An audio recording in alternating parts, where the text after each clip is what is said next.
چاہے روحانی شفا ہو۔ تو یہ عظیم کلام اللہ تعالیٰ نے جس ماہ میں نازل فرمایا اس کو ہم اور آپ رمضان کا مہینہ کہتے ہیں۔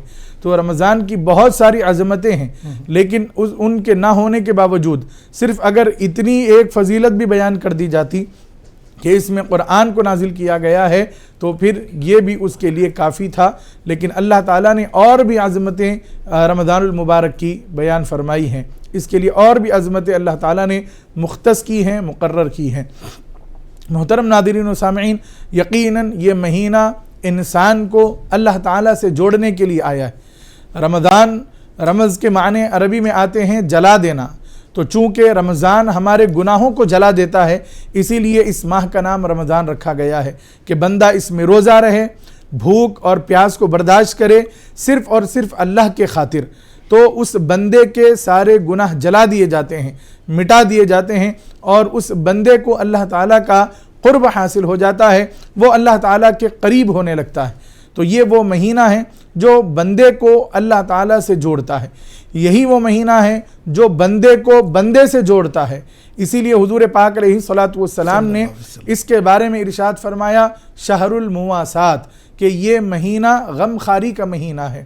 رمضان کے مہینے میں انسان اپنے پڑوسی کے غم میں شامل ہوتا ہے، اس کی خوشی میں شامل ہوتا ہے، اس کو اپنی خوشی میں شامل کرتا ہے، اپنے غم میں شامل کرتا ہے۔ کوئی اگر بھوکا پیاسا ہے، اگر کسی کو معلوم ہو جائے تو اپنے بساط کے مطابق، اپنی وسعت کے مطابق وہ اس کی مدد کرنے کی رمضان میں کوشش کرتا ہے۔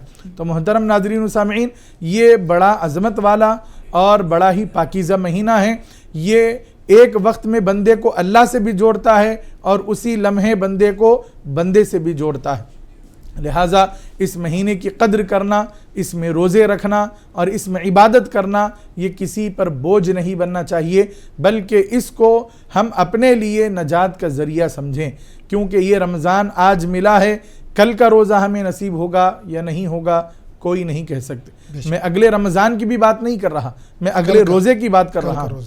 تو جو لوگ پچھلے سال ہمارے ساتھ تھے آج وہ ہمارے ساتھ موجود نہیں ہیں، آج ہمارے ساتھ، آج میں آپ کے سامنے بیٹھا ہوا ہوں، پتہ نہیں کل میں رہوں گا یا نہیں رہوں گا، کس کو اپنی زندگی کا بھروسہ ہے۔ تو اس رمضان کو، بلکہ آج کے روزے کو ہی اپنے لیے آخری روزہ سمجھ کر ہی عبادت کریں۔ اگر اللہ تعالیٰ نے کل حیات دی تو کل کے روزے کو بھی آپ آخری روزہ سمجھ کر ہی گزاریں اور اس کی جو برکتیں ہیں اس کو حاصل کریں، بھوکا پیاسا رہ کر اللہ تعالیٰ کو راضی کر لیں۔ چلیے ایک کالر ہمارے ساتھ جڑ گئے، ان سے بات کریں گے۔ جی السلام علیکم۔ السلام علیکم۔ وعلیکم السلام، کہاں سے بات کر رہے ہیں؟ محمد مزمل اندور سے۔ جی بتائیے کیا سوال ہے، کیا جاننا چاہتے ہیں؟ سوال ہمارا یہ ہے کہ اپن نماز پڑھنے گئے، امام مسجد میں گئے اپن نماز پڑھنے امام کے پیچھے، اور اپنی ایک رکعت نکل گئی، تو پھر اپن امام کے پیچھے 3 رکعت پڑھیں گے، تو تیسری رکعت میں صرف اتحیات ہی پڑھ کے اتحیات کے ساتھ درود ابراہیم اور وہ اپنی دعا ربنا آتنا فی الدنیا والی پڑھے۔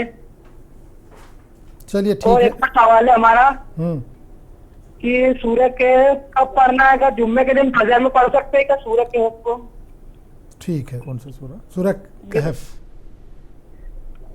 اچھا، تو ان کا پہلا سوال تو مفتی صاحب یہ ہے کہ نماز کے لیے گئے، وہاں پر جماعت ٹھہر گئی، 1 رکعت چھوٹ گئی، باقی 3 رکعت کیسے ادا کریں گے؟ بسم اللہ الرحمن الرحیم۔ محترم ناظرین و سامعین، اگر اگر ہم نماز کے لیے گئے اور ہم سے 1 رکعت چھوٹ گئی، تو اب چونکہ 3 رکعت کا سائل نے ذکر کیا ہے تو ہم اس کی ترتیب بتا دیتے ہیں کہ 2 رکعتیں تو امام کے ساتھ ہم کو ملیں گی، اور جو ہم ان کی تیسری رکعت اور ہماری دوسری رکعت ہوگی اس میں امام صاحب اتحیات بھی پڑھیں گے، دعائے معصورہ، درود شریف اور دعائے معصورہ بھی وہ پڑھیں گے، لیکن مقتدی کو یہ حکم دیا گیا ہے کہ وہ اتحیات کو، تشہد کو آخر تک، امام کے سلام پھیرنے تک آہستہ آہستہ آہستہ پڑھتا رہے۔ اور اگر کسی نے جلدی پڑھ لیا ہے تو اس کو اختیار ہے، چاہے تو خاموش رہیں، چاہے تو وہ بھی درود ابراہیم اور دعا پڑھیں، لیکن بہتر طریقہ یہ ہے کہ جب امام تیسری رکعت میں اور ہم دوسری رکعت ہماری وہ ہے، تو امام جب ساری دعائیں پڑھ رہے ہیں تو ان کے پڑھنے تک ہم تشہد کو ہی، اتحیات کو ہی آہستہ آہستہ سلام تک کمپلیٹ کریں۔ اور اگر ایسا نہیں ہے تو ہم اگر پڑھ لیے ہیں اتحیات جلدی جلدی تو ہم خاموش بھی بیٹھ سکتے ہیں، یا درود شریف اور دعائے معثورہ بھی پڑھ سکتے ہیں۔ غالباً کا سوال یہ تھا کہ 4 رکعت کی جو نماز ہوتی ہے اس میں تحیات 2 بار پڑھنا ہے، لیکن اگر 1 رکعت چھوٹ گئی ہے تو 2 بار تو امام صاحب کے ساتھ انہوں نے پڑھ لیا، پھر اس کے بعد جب 1 رکعت جو ان کی چھوٹ گئی تھی وہ پڑھی تو اس میں بھی پڑھنا ہے ان کو، تو 3 بار ہو جائے گا، تو وہ غالباً ان کا سوال اس لیے تھا۔ جی، اگر ایسا بھی ہے تو اس میں کوئی حرج نہیں ہے، دو تشہد تو آپ کو امام کے ساتھ ملیں گے۔ اب چونکہ آپ کو نماز کمپلیٹ کرنی ہے تو آپ کو اپنا تحیات اور اپنی تشہد بھی پڑھنی پڑیں گی، تو اس طرح 3 تحیات ہو جاتے ہیں، 3 قاعدے ہو جاتے ہیں، تو اس میں کوئی حرج نہیں ہے۔ البتہ عام طور پر اگر ہمیں رکعتیں ساری کی ساری مل گئی ہیں تو اس میں اگر ہم 3 قاعدے کر لیتے ہیں تو اس کا مسئلہ الگ ہو جاتا ہے۔ اگر 3 رکعت والی نماز ہے، 1 رکعت چھوٹ گئی ہے، تو وہ ظاہر سی بات ہے کہ ہم کو 3 قاعدے ملیں گے اور ہم تینوں کو بھی التحیات کے ساتھ ہی ادا کریں گے۔ بالکل۔ اچھا، ایک سوال ان کا یہ تھا سورہ کہف کے تعلق سے، کیا جمعے کے دن اس کی فضیلت زیادہ ہے؟ بسم اللہ الرحمن الرحیم۔ محترم ناظرین و سامعین، یقیناً احادیث مبارکہ میں اس کی فضیلت بیان کی گئی ہے۔ اس کا خلاصہ یہ ہے کہ جو بندہ جمعہ کے دن سورہ کہف کی تلاوت کرتا ہے تو اس کو فتنہ دجال سے بچا لیا جائے گا، یعنی جو دجال کے فتنے ہیں ان سے وہ محفوظ رہے گا۔ اسی لیے ہمیں چاہیے کہ ہم جمعہ کے دن سورہ کہف کی تلاوت کریں۔ اب سورہ کہف کی تلاوت کب کی جائے، اس کے لیے کیا وقت مقرر کیا گیا ہے، اس کے بارے میں علماء اکرام نے بیان فرمایا ہے کہ آپ جمعہ کے دن فجر کے بعد ہو یا جمعہ کے بعد ہو یا عصر کے بعد ہو یا جمعرات کے دن رات میں ہی پڑھنا چاہتے ہوں، چونکہ جمعہ کا دن لگ چکا ہے تو آپ پڑھ سکتے ہیں، اس میں کوئی حرج نہیں ہے۔ ایک بار پھر آپ کا بہت بہت استقبال ہے۔ آپ دیکھ رہے ہیں افطار ٹائم اور مفتی صدیق صاحب لگاتار ہمارے ساتھ موجود ہیں جو آپ کے سوالوں کے جواب دے رہے ہیں۔ رمضان کی عظمت آج کا یہ ہمارا عنوان ہے۔ اگر آپ کے ذہن میں بھی کوئی سوال ہے تو بلا جھجک آپ کال کر سکتے ہیں، نمبر لگاتار ٹی وی اسکرین پر موجود ہے۔ مفتی صاحب، بریک پہ جانے سے پہلے جو سوال ایک ذہن میں تھا کہ رمضان کا بنیادی مقصد کیا ہے؟ کیا ہم نے سحری کر لیا، افطار کر لیا، یہی رمضان ہے، یا اس کا کچھ مقصد اس کے پیچھے کیا ہے؟ بسم اللہ الرحمن الرحیم۔ محترم ناظرین و سامعین، اس کا مقصد کسی انسان نے نہیں بلکہ خالق انسان نے ہی بیان فرمایا ہے، اور وہ بھی اپنے آخری کلام میں جس کو ہم قرآن کہتے ہیں۔ اللہ تعالیٰ نے ارشاد فرمایا، یا ایھا الذین آمنوا کتب علیکم الصیام کما کتب علی الذین من قبلکم لعلکم تتقون۔ اے ایمان والو، تم پر روزے فرض کیے گئے ہیں جیسا کہ تم سے پہلے والوں پر روزے فرض کیے گئے تھے۔ اس کا مقصد اللہ نے فرمایا لعلکم تتقون، تاکہ تم متقی ہو جاؤ، پرہیزگار ہو جاؤ، ڈرنے والے ہو جاؤ، اللہ کا خوف تمہارے دل میں آ جائے۔ تو روزے کا مقصد یہ نہیں ہے کہ ہم صرف بھوکے اور پیاسے رہیں اور رات افطار کے وقت ہم اچھی اچھی غذاؤں سے لطف اندوز ہوں، بلکہ ہم نفس پر قابو پائیں، روزہ رکھیں، بھوکے پیاسے رہ کر اللہ تعالیٰ کے خوف کو، اللہ تعالیٰ کے ڈر کو اپنے دل میں جگا دیں، تقوی والی زندگی اختیار کریں۔ تقوی کا مطلب یہ ہے کہ ہم ہر قسم کی نیکی کرنے کی کوشش کریں اور ہر قسم کے گناہوں سے بچتے رہیں۔ انسان جب گناہوں سے بچتا ہے تو پھر اس کے اندر تقوی کی روشنی پیدا ہونے لگتی ہے اور نیکیاں اس کو مزید بڑھاتی ہیں۔ لہٰذا جب ہم رمضان میں روزہ رہتے ہیں تو رمضان کی عظمت ایک یہ بھی ہے کہ بندہ رمضان کی وجہ سے اللہ تعالیٰ کا قرب پا لیتا ہے اور متقی بن جاتا ہے۔ جب بندہ متقی ہو جاتا ہے تو اللہ تعالیٰ کی خاص رحمتوں کا وہ مقدر حاصل کر لیتا ہے اور وہ اس پر اللہ تعالیٰ کی خاص رحمتیں نازل ہونا شروع ہو جاتی ہیں۔ لہٰذا رمضان کا مقصد اور روزے کا مقصد یہ ہے کہ بندے کو متقی بنایا جائے، اور متقی کب بنتا ہے؟ جب اس کے نفس پر اس کو قابو پانا آ جائے، جب وہ اپنے نفس پر کنٹرول کرنا سیکھ جاتا ہے تو پھر اس کے بعد وہ ہر قسم کی نیکی کرنے لگتا ہے اور ہر قسم کے گناہ سے بچنے لگتا ہے، اور پھر وہ اللہ تعالیٰ کی بارگاہ میں قریب سے قریب تر ہوتا چلا جاتا ہے، اور ایک دن ایسا بھی آتا ہے کہ اللہ تعالیٰ اس بندے کو اپنا محبوب بنا لیتا ہے، اس لیے کہ بندہ صرف اور صرف اللہ کی رضا کی خاطر بھوکا رہ رہا ہے، پیاسا رہ رہا ہے، جائز خواہش کو بھی ترک کر رہا ہے، تو اللہ تعالیٰ اس کے صلے میں اس بندے کو اپنے محبوب بندوں میں شامل کر لیتا ہے۔ لہٰذا کبھی بھی رمضان کو اپنے لیے بوجھ نہ سمجھیں، بلکہ یہ رحمتوں کی موج لے کر آیا ہے، اس کا بھرپور فائدہ اٹھائیں۔ اچھا، گزشتہ دنوں ایک ڈاکٹر کے ساتھ بیٹھے ہوئے ہم بات کر رہے تھے، گفتگو کر رہے تھے، تو انہوں نے ایسی باتوں میں ایک ذکر کیا کہ جب میں نیت باندھتا ہوں اسی وقت میرے پاس اچھے برے خیالات یا کوئی مسئلہ رہتا ہے، اس کا حل جب میں نیت باندھ لیتا ہوں تب آتا ہے، تو کیا ایسے میں ان کی نماز ہو جائے گی؟ بسم اللہ الرحمن الرحیم. اس کو کیسے ہٹائیں اپنے ذہن سے؟ بسم اللہ الرحمن الرحیم. محترم ناظرین و سامعین، یقیناً وسوسوں کا آنا یہ ایمان کی علامت ہے. حضور پاک علیہ الصلوۃ والسلام کی بارگاہ میں جب عرض کیا گیا کہ یا رسول اللہ مجھے وسوسے آتے ہیں، تو حضور پاک علیہ الصلوۃ والسلام نے فرمایا کہ یہ ایمان کی نشانی ہے، علامت ہے کہ تم مومن ہو. لہٰذا مومنوں کو وسوسے آتے ہیں، لیکن مومن کا کام یہ ہے کہ وہ وسوسوں کے آنے پر اس میں انہماک نہ کرے، اس میں گم نہ ہو جائے، اس کی طرف توجہ نہ کرے، بلکہ وہ اس بات کو اپنے ذہن میں اچھی طریقے سے بٹھا لے کہ میں اللہ کی بارگاہ میں ٹھہرا ہوا ہوں اور اللہ کو دیکھ کر عبادت کر رہا ہوں. جیسا کہ حدیث جبریل میں حضور پاک علیہ الصلوۃ والسلام سے جب حضرت جبریل علیہ السلام نے پوچھا کہ مل احسان، یا رسول اللہ احسان کیا ہے، تو حضور پاک علیہ الصلوۃ والسلام نے ارشاد فرمایا ان تعبد اللہ کأنک تراہ، کہ تو اللہ تعالیٰ کی عبادت ایسے کر گویا تو اللہ کو دیکھ رہا ہے. فإن لم تکن تراہ فإنہ یراک، اگر تم اس کو نہیں دیکھ سکتے تو اتنا تو خیال کرو کہ وہ تمہیں دیکھ رہا ہے. تو اس میں اللہ کے حبیب صلی اللہ علیہ وآلہ وسلم نے فرمایا کہ جب بندہ عبادت کرے، کوئی بھی عبادت جب عبادت کرے تو اس کا خیال یہ ہونا چاہیے، بلکہ اس کا یقین یہ ہونا چاہیے کہ وہ اللہ کو دیکھ رہا ہے.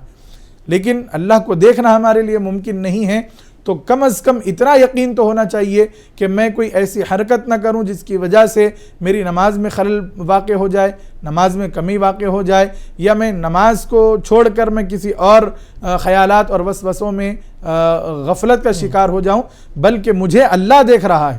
اللہ مجھے دیکھ رہا ہے. جب بندے کے اندر یہ بات گھر کر جاتی ہے تو پھر بندے کے لیے نیکیاں کرنا بھی آسان ہو جاتا ہے، گناہوں سے بچنا بھی آسان ہو جاتا ہے. چلے ایک اور کالر ہمارے ساتھ جڑ گئے، ان سے بات کریں گے. السلام علیکم. وعلیکم السلام ورحمۃ اللہ وبرکاتہ. جی کہاں سے بات کریں بھائی؟ ہلو. جی کہاں سے بات کریں بھائی؟ جی میں ملک پیٹ سے بات کر رہا ہوں. سوال کیجیے اپنا. جی حضرت مسئلہ مفتی صاحب سے ایک مسئلہ معلوم یہ کرنا تھا مجھے کہ جیسا کہ سحری کا جو وقت ہے، سحری کرنے کے بعد عموماً اب کارڈ میں ہمارے رمضان کے جو کارڈ ہیں اور اس کے علاوہ جو سائرن وغیرہ جو ہوتا، اس کے بعد جو کچھ وقت رہتا، کیا وہ وقت ہمارا سحری کا ہی وقت ہے یا پھر وہ جو ہے نماز کا فجر کا وقت ہے؟ ٹھیک ہے، اور کوئی سوال؟ اور دوسرا سوال یہ ہے کہ جو ہے جیسا کہ اذان ایک ایپ ہے، میں ایک ایپ کو جو ہے میں وہ کرتا ہوں میں کشکول کے نام سے، تو اس میں جو ہے سحری کا جو وقت ہے، آج کی جو سحری تھی تو 25 پہ جو ہے ختم تھا ٹائم، جبکہ اپنے پاس جو ہے کارڈ وغیرہ میں 17-18 ہے شاید. جی ہاں 17-18 ہے. تو کیا اس ایپ کو بھی ہم فالو کر سکتے ہیں؟ علماء میں اور عالم صاحب سے جو ہے معلوم کیا تو جو ہے وہ لوگ اس کے لیے بتائے تھے، تو جو ہے مفتی صاحب سے بھی جو ہے سوال ہے میرا. چلیے بالکل انشاءاللہ اس کا بھی جواب دیں گے. ظاہر سی بات ہے ایپ جو ہوتا ہے وہ ایک کامن ہوتا ہے اور جو کارڈ ہوتا ہے وہ ہر علاقے کا الگ ہوتا ہے، کیونکہ ٹائم بدلتا رہتا ہے، ڈسٹرکٹ کے حساب سے بھی ٹائم 1-2 منٹ کا فرق آ جاتا ہے. تو وہ چیز کو آپ جو جس جگہ پہ رہتے ہیں وہ اگر وہاں کا کارڈ دیکھیں تو زیادہ بہتر. بہرحال مفتی صاحب سے جانے کی کوشش کریں گے. مفتی صاحب پہلا سوال تو ان کا وہ تھا کہ سحری کا وقت جیسے آج 17 پہ ختم ہے یا 18 پہ ختم ہے، اذان ہوتی ہے 28 یا 30 پہ، تو یہ جو بیچ کا وقت ہے کیا یہ سحری کا ہی وقت ہے یا فجر کا وقت ہے؟ بسم اللہ الرحمن الرحیم. محترم ناظرین و سامعین، یقیناً جو سوال کیا گیا کہ ہمارے پاس کارڈ میں 5:17 کا وقت ہے، پھر اس کے بعد 26 منٹ پر اذان ہوتی ہے، تو یہ 26 منٹ یا 25 منٹ پر جو اذان ہوتی ہے یہ حیدرآباد میں عموماً اہل حدیث جو مسجدیں ہوتی ہیں ان کے پاس یہ اذان ہوتی ہے. ہمارے پاس طریقہ یہ ہے کہ جو وقت ہمارے فجر کا ہوتا ہے اس سے تھوڑا سا اور مزید آگے بڑھا کر اس کے بعد اذان دی جاتی ہے تاکہ فجر کے وقت کے شروع ہونے کا مکمل یقین ہو جائے. تو احتیاطاً 10 منٹ آگے بڑھ کر ہم وہ ٹائم لکھتے ہیں. اب یہاں پر میں چونکہ حیدرآباد کے بارے میں آپ کو عرض کر رہا ہوں، تو اس مسئلے کو اچھی طریقے سے ذہن میں رکھیں. جیسا کہ ابھی آپ کو بتایا گیا ہر ڈسٹرکٹ کا الگ الگ وقت ہوتا ہے. ہمارے حیدرآباد میں جب نظام الاوقات بنایا گیا ہے، یہاں پر نمازوں کی ٹائمنگ، سحری وغیرہ کا وقت جب متعین کیا گیا ہے، تو اس میں یہ لحاظ رکھا گیا ہے کہ فجر کا وقت جہاں شروع ہو رہا ہے اس سے ایک 10 منٹ پہلے یہ لکھ دیا جاتا ہے کہ یہاں پر سحری کا وقت ختم ہو گیا ہے. مثال کے طور پہ آپ نے جو کہا کہ ایپ میں 5:25 کا ذکر ہے، تو یہ فجر کا وقت یہاں پر شروع ہو رہا ہے. تو ہمارے پاس حیدرآباد میں کارڈز میں 5:17 کا یا 16 منٹ کا وقت رکھا گیا ہے. اس طرح 10 منٹ کا، 11 منٹ کا وقفہ ہوتا ہے. پھر 5:25 پر فجر کا وقت شروع ہو چکا ہے. یہاں سے ایک 10 منٹ آگے بڑھا کر پھر فجر کا وقت لکھا جاتا ہے کہ یہاں پر فجر کا وقت شروع ہو رہا ہے، تاکہ اس میں احتیاط رہے.